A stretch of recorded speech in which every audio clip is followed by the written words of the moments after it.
নমস্কাৰ বন্ধুসকল, মই ৰাজীৱুল। আপোনালোকে চাই আছে জ্ঞানটোল। আপোনালোকৰ বাবে বহুত ভাল খবৰ মই লৈ আহিছোঁ। যোৱাকালি আমাৰ অসমৰ মাননীয় মুখ্যমন্ত্ৰী ডক্টৰ হিমন্ত বিশ্ব শৰ্মা ছাৰে ইতিমধ্যে ঘোষণা কৰিছিলেই যে 5,500 যি LP আৰু আপাৰ প্ৰাইমেৰীৰ পদৰ নিযুক্তি প্ৰক্ৰিয়া আছিলে আৰু ইয়াৰ মেৰিট লিষ্ট কেতিয়াৰ পৰা প্ৰকাশ পাব।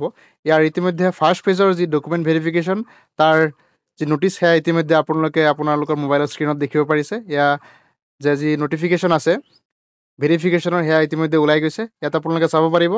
It is for information of all concern that the physical document verification for the candidates who have successfully submitted their online application and uploaded the relevant documents in support of their candidates against advertise for recruitment to the post of regular teacher LP and UP schools under TEE। ইয়াত কোৱা হৈছে যে যিসকল প্ৰাৰ্থীয়ে ইতিমধ্যে যি যোৱা বছৰ ডিচেম্বৰৰ এপ্লিকেশ্যন আছে এডভাৰটাইজমেণ্ট আছিলে তাত আবেদন কৰিছিলে আৰু ইতিমধ্যে আবেদন প্ৰক্ৰিয়া সমাপ্ত হৈছে আৰু ডকুমেণ্টছসমূহ আপোনালোকে আপলোড কৰিছিলে, তাৰ যি ফাৰ্ষ্ট ফেজৰ ডকুমেণ্ট ভেৰিফিকেশ্যন আছে সেয়া আৰম্ভ হ'ব 20 মাৰ্চ 2025 তাৰিখৰ পৰা 11 এপ্ৰিল 2025 তাৰিখৰ ভিতৰত আৰু সময় হ'ব ৰাতিপুৱা 10 বজাৰ পৰা। আৰু ভেনুটো ইয়াত আপোনালোকে চাব পাৰিব, ৰহিকা Assam agricultural university international guest house, Khanapara, Guwahati 781022। যে খানাপাৰাৰ যি এগ্ৰিকালচাৰ ইউনিভাৰ্চিটিৰ গেষ্ট হাউচ আছে তাতে আপোনালোকৰ ডকুমেণ্ট ভেৰিফিকেশ্যন হ'ব।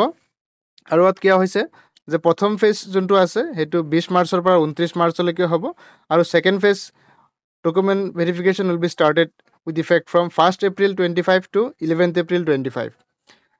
আৰু যোনটো ছেকেণ্ড ফেজ আছে ছেকেণ্ড ফেজটো হ'ব আপোনাৰ 1 এপ্ৰিলৰ পৰা 11 এপ্ৰিল 2025 তাৰিখলৈ। আৰু যোনটো ছেকেণ্ড ফেজৰ ডকুমেণ্ট ভেৰিফিকেশ্যন লিষ্ট আছে সেয়া পিছত ওলাব। আৰু ফাৰ্ষ্ট ফেজৰ লিষ্টটো ইয়াত আপোনালোকে চাব পাৰিছে, ইয়াত দি দিয়া হৈছে। ইয়াত আপোনালোকে চাওক, লিষ্ট অফ কেণ্ডিডেটছ ইয়াত আপোনাৰ প্ৰথমতে চিৰিয়েল নম্বৰ দিয়া আছে আৰু ইয়াৰ লগতে আপোনালোকৰ যোনটো আবেদন প্ৰক্ৰিয়াৰ ৰেজিষ্ট্ৰেশ্যন নম্বৰটো আছিলে ৰেজিষ্ট্ৰেশ্যন নম্বৰটো ইয়াত উল্লেখ আছে। লগতে ইয়াত আপোনালোকৰ কেণ্ডিডেটছৰ নামটো আছে, আপোনাৰ ফাদাৰ্ছ নেমটো আছে আৰু ডেট আপোনাৰ কোনদিনাখন ভেৰিফিকেশ্যনটো আছে সেইটো আছে, লগতে টেবুল নম্বৰটো আছে আৰু টাইমটো দিয়া আছে কোনটো সময়ত আপোনালোকৰ ভেৰিফিকেশ্যনটো হ'ব।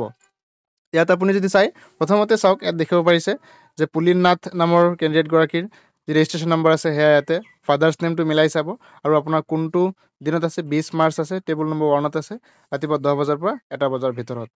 ইয়াত আপুনি যদি চাই 20 তাৰিখত আপোনাৰ ইয়াত 39 আৰু এইফালে আছে 70, 103, টেবুল নম্বৰ 6 লৈ আছে 150, পিছত আকৌ টেবুল নম্বৰ 166।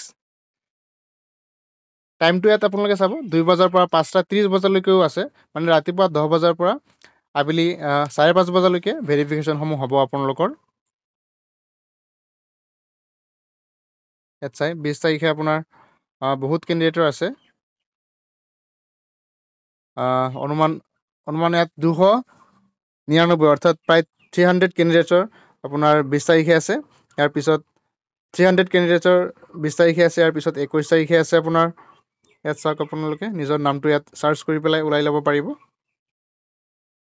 আৰু এই অৰ্ডাৰটো ওলাইছে 18 তাৰিখ। আৰু এই ডকুমেণ্ট ভেৰিফিকেশ্যনৰ সময়ত আপোনালোকৰ কি লগত লৈ যাব লাগিব সেয়া বহুত ইম্পৰ্টেণ্ট কথা, সেয়া আপোনালোকে চাওক। আৰু মই ইতিমধ্যে অলৰেডি এটা ভিডিঅ' বনাই ৰাখিছোঁ, ইয়াত চাওক। The candidates are requested to bring self-attested photocopy of sets of all documents along with the relevant documents in original at the time of physical document verification. আপোনালোকৰ যি অনলাইন আবেদন প্ৰক্ৰিয়া কৰোঁতে যি ডকুমেণ্টছ আছিলে সেই অল ডকুমেণ্টছখিনি আপোনালোকে ছেল্ফ এটেষ্ট কৰি পেলাই ইয়াত লৈ যাব লাগিব। The candidates are requested to bring all the acknowledgement of online application if applied multiple times or multiple post for both LP and UP schools. আপুনি যদি কেইবাবাৰো আবেদন কৰিছিলে বা LP আৰু UP স্কুলৰ কাৰণে দুইটা আবেদন কৰিছিলে, তে দুইটাই আপোনাৰ একনলেজমেণ্টটো লৈ যাব। The candidates will be cancelled forthwith if any kind of fraudulence, discrepancy, misrepresentation of facts is detected by appropriate authority at any point of time. The candidate will also be barred from taking part in any government recruitment process in future, and subsequent legal action will also initiated against such candidates. The candidature of candidates who remain absent in the physical document verification will summarily be rejected without assigning any reason of their. ইয়াত আপোনালোকে চাব পাৰিছে কিমান important আপোনালোকৰ physical document ভেৰিফিকেশ্যনত উপস্থিত থকাটো। ইয়াত কোৱা হৈছে যে যদি কিবা মিছ ইনফৰমেশ্যন, আপোনাৰ কিবা ভুল তথ্য আবেদন প্ৰক্ৰিয়া কৰাৰ সময়ত আপোনালোকে দিছিলে আৰু সেয়া আপোনালোকে ইনফৰ্ম কৰা নাই, তেতিয়াহ'লে আপোনালোকৰ সেই কেণ্ডিডেচাৰটো কেঞ্চেল কৰা হ'ব। আৰু লগতে মষ্ট ইম্পৰ্টেণ্টলি যদি আপুনি এই ভেৰিফিকেশ্যন এটেণ্ড কৰিব নোৱাৰে তেন্তে আপোনাৰ এপ্লিকেশ্যন কেণ্ডিডেচাৰটো কেঞ্চেল কৰি দিয়া হ'ব উইদাউট এনি ৰিজন। কোনো কাৰণ নোহোৱাকৈ আপুনি যদি তাত নাযায় তেতিয়াহ'লে সেইটো কেঞ্চেল কৰি দিয়া হ'ব। গতিকে আপোনালোকে ইমান দিন পিছত মেৰিট লিষ্ট ওলাইছে, আপোনালোকে এই সুযোগটো নেহেৰুৱাব। আপোনালোকৰ ডকুমেণ্টছখিনি লৈ আপোনালোকৰ ভেনুত গৈ উপস্থিত হ'ব সঠিক সময়তকৈ অলপ আগত গৈ উপস্থিত হ'ব, যাতে আপোনালোকে নিয়াৰিকৈ প্ৰক্ৰিয়াটো সম্পন্ন কৰিব পাৰে। ধন্যবাদ বন্ধুসকল আজিৰ ভিডিঅ'টো চোৱাৰ বাবে। আৰু আপোনালোকে মোৰ চেনেলটো ছাবস্ক্ৰাইব কৰি থ'ব আৰু বিশেষ ইনফৰমেশ্যনসমূহ পাবৰ কাৰণে টাইম টু টাইম। ধন্যবাদ, আজিলৈ ইমানেই। পুনৰ লগ পাম পৰৱৰ্তী ভিডিঅ'তে নতুন টপিকৰ সৈতে।